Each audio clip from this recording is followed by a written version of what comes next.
Alright guys, this will be the last video this week.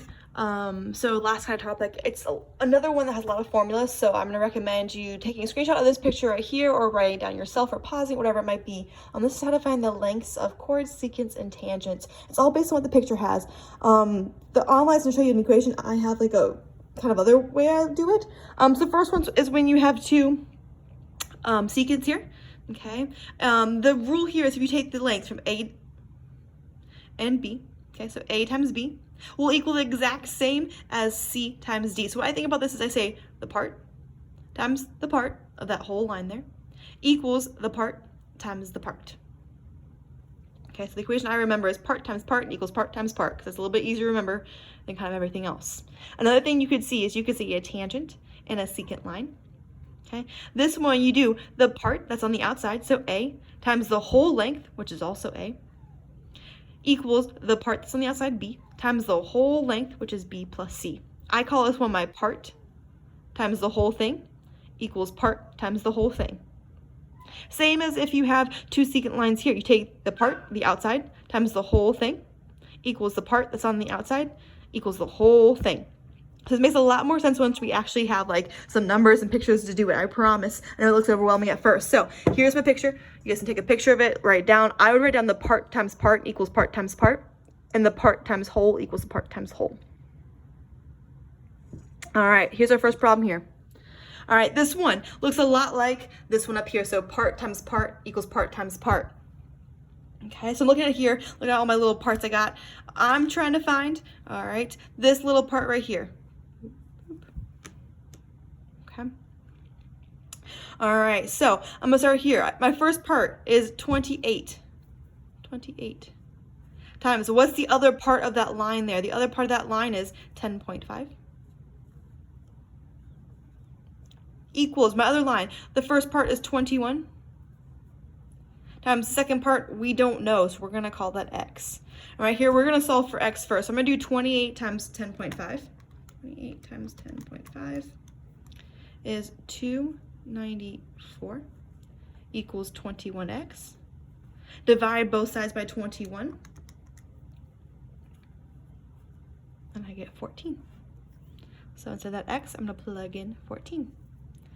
Now, you have to be really careful about what this problem's asking, all right? Because just because we find x doesn't always mean it's the actual answer they want us to find. So let's look at what they want us to find. They want us to find mn. So they want to find the distance from m all the way to n. So how do we find that total distance? You're right, we add up those two things. 21 plus 14 is 35. So be really careful. Just because you find an x does not mean it's always going to be that exact answer there. All right, so there's one example problem. Let's do another one. All right, this one, since it doesn't have everything on the inside, we're going to use the part times the whole. So part times whole equals part times the whole length. All right, so the first line here, UG. All right, what is the length that's on the outside? That little part is 12 times the whole length of UG is also 12. Equals. All right, my next line is UD. All right, what's the outside part? The outside part is 7.2 there. Times the whole thing. Well, do we know what the whole thing is? No, because we don't know what this part is, but the whole thing would be 7.2 plus x. Now we're going to solve for x. All right, 12 times 12 is 144. We're going to distribute this 7.2 in. 7.2 times 7.2 is 51.84 plus 7.2x. I'm going to subtract the 51.84. Get 92.16 equals 7.2x. Divide by 7.2.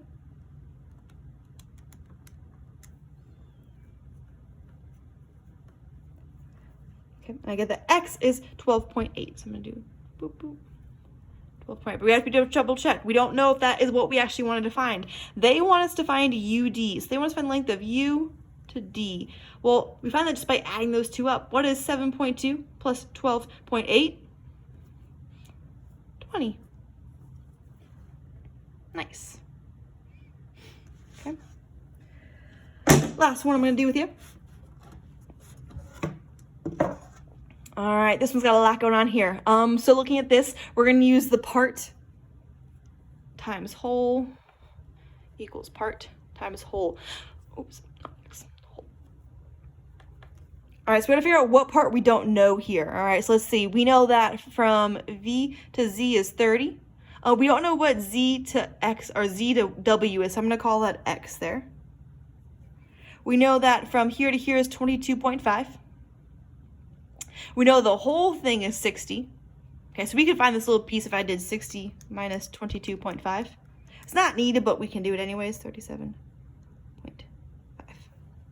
All right, so we're gonna start our equation. Let's do the first one up here, this UV. All right, what's the outside part of that first line up there? The outside part is 30, so 30 times the whole thing. Do we know what the whole thing is? No, but we know the whole thing is 30 plus x. So 30 plus x.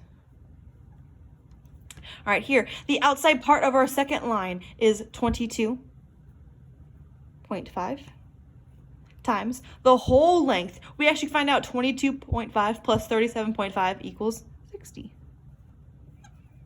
And from here, we're going to solve. We're going to distribute this 30 to both things. All right, 30 times 30 is 900. Oops. Plus 30x equals, we have to do 22.5 times 60, 1,350. I would subtract the 900 over.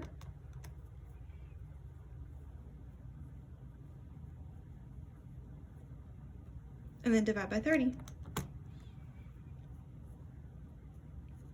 I get that x is 15. So we're going to plug that in. We have to double check that. We have to figure out what they actually wanted us to find here. So they actually wanted us to find ZW. So they want us to find from Z to W. Oh, and that actually is 15 this time. So we actually found the X right away. So I know these can be difficult, guys. Do not get discouraged. If you get stuck, ask for help. It has a lot of algebra in these, so they can be difficult. Make sure you guys come to office hours if you do get stuck.